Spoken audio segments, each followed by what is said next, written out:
L'histoire de Mecca.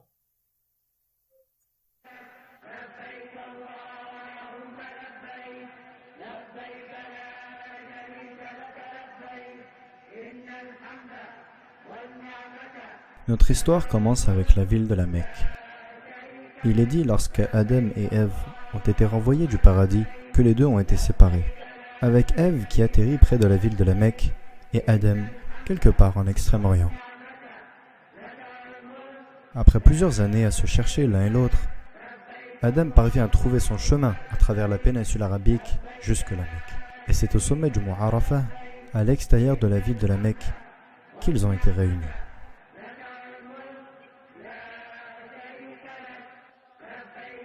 La Mecque est aussi importante parce qu'elle est considérée comme le premier endroit où Allah Jalla wa Ala a été adoré, seul, sans associé. Et ainsi, c'était à cet endroit même qu'Ibrahim et son fils Ismaïl ont construit la première maison d'adoration d'Allah.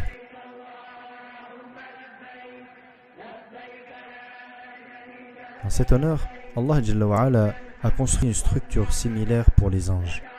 Et il est dit que tous les jours, 70 000 anges viennent à cette construction pour prier et partent ensuite, destinés à ne jamais revenir, comme l'a dit notre prophète alayhi salatu wassalam.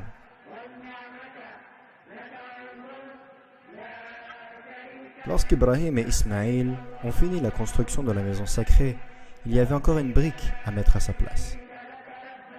Et ainsi, Ibrahim a envoyé son fils Ismaïl pour trouver une pierre unique qu'il pourra mettre à cet endroit. Mais Allah Jalla wa Ala a décidé que cette pierre finale, destinée à être posée, ne soit pas faite en matière de ce monde, mais plutôt une pierre provenant directement du cœur du paradis. L'ange Jibril alayhi salam rapporta ensuite la pierre à Ibrahim, qui l'a mise en place. Il est dit que lorsque la pierre descendit, elle était d'une couleur blanche pure. Mais à cause des impuretés de ce monde et l'immoralité de l'homme, la pierre commença doucement à décolorer et finalement se changer en noir.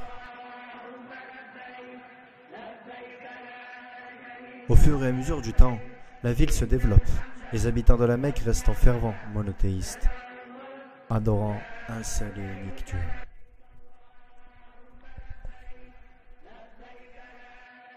Malgré le fait que leurs voisins en Égypte, Mésopotamie et au Levant pratiquent le paganisme depuis des siècles, mais tout change lorsqu'un marchand nommé Amr ibn Luhay décida de mener ses affaires à l'extérieur de la Mecque. Alors Amr se dirigea vers le nord jusqu'à atteindre les terres du Levant. Là-haut, Amr témoigna pour la première fois de choses comme l'architecture moderne, la littérature avant-gardiste et bien sûr la pratique du paganisme. Amr était tellement impressionné par ce qu'il a vu que, juste avant de repartir, il demanda s'il pouvait ramener chez lui une de ses idoles. Les gens acceptèrent, et donc Amr prit l'idole et la plaça avec d'autres biens et marchandises dans sa caravane.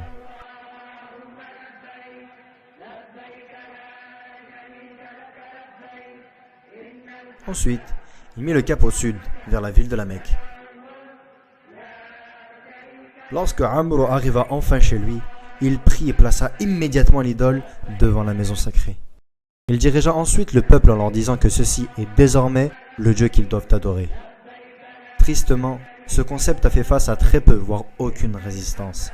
Et avec le temps, les gens commençaient à adorer de plus en plus d'idoles. Jusqu'à ce qu'il est dit qu'à la fin du 6e siècle, plus de 360 idoles différentes entouraient la maison sacrée à la Mecque.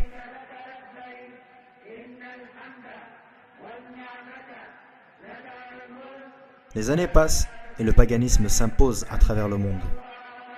Les gens qui continuent à pratiquer le monothéisme savaient que la venue d'un nouveau prophète était imminente.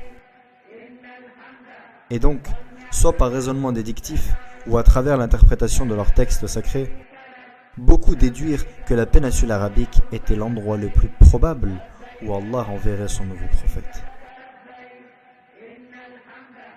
À l'époque, l'Empire romain et l'Empire perse étaient dirigés par des gouvernements très répressifs et étaient hostiles à toutes sortes de rébellions, qu'elles soient idéologiques ou politiques. Alors que la péninsule arabique, au contraire, bien que profondément enlisée dans le paganisme, était une terre dirigée par des lois tribales et n'a jamais eu de véritable gouvernement central. Le temps passe et de plus en plus de gens commencent à se déplacer dans la péninsule arabique pour attendre la venue du prochain prophète.